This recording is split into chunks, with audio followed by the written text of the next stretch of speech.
So we're going to be looking at a split squat into a lunge variations. So our first level is that split squat. So 1 foot forward, 1 foot back, on the toe on the back, chest upright, hips tilted underneath. You can either have your hands by your side or across the chest. We're then going to come down, knee to floor, all the way up, big squeeze at the top. Notice that I'm doing it under a slow, controlled pace. I'm not trying to rush through it. We're trying to avoid any sort of wobbling. We want to be nice and balanced as we go through. Okay, so the next level, we're going to go into a reverse lunge. So now we add that dynamic portion of that step back. We need to be able to find that foot in the right place every time. So again, chest up, step back, knee to floor, come up. Still in that slow, controlled pattern. Okay, and the third one is we're going to lunge back. But as we come up to the front, we're going to do a knee drive. So we're going to lunge back, come up, knee drive. Can we balance when we do that? Come back, knee drive. Okay, so we're looking at that balance now and that coordination.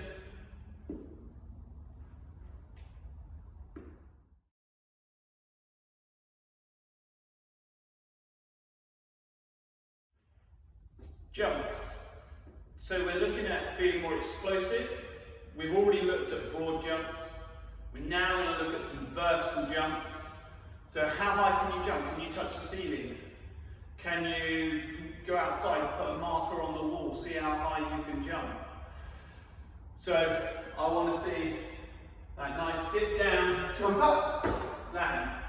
If you're using a wall as a marker, you can take a bit of chalk, something like that if you're outside, and we can jump and touch, see where we get to. You can use a ceiling as a target inside. Can you get your fingertips to the ceiling?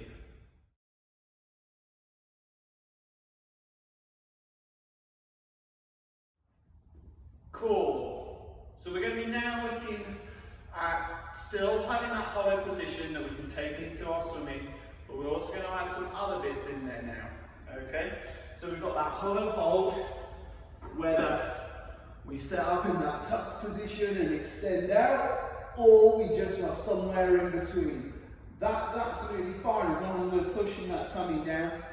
Obviously, over time, we want to be able to get into this hollow position in that streamline, but we just take our time on that. The next one is we're going to do a twist. So we're now going to sit up slightly, lean back. You can have your feet on the floor or off, I don't mind. And we're going to touch our hands either side. So ideally, if we're leaning back, feet up, we'll touch, touch, touch, touch. So that's our Russian twist. Then we're going to have a look at some rolls. We're going to be looking at an arch to hollow roll. Okay, can you do it without your feet and hands touching the floor? Can you initiate the roll using your tummy muscles rather than scooting with your feet? So we can start in this arch shape. We can roll over and hold it, and then we can continue on, or we can come back and go the other way, holding those shapes.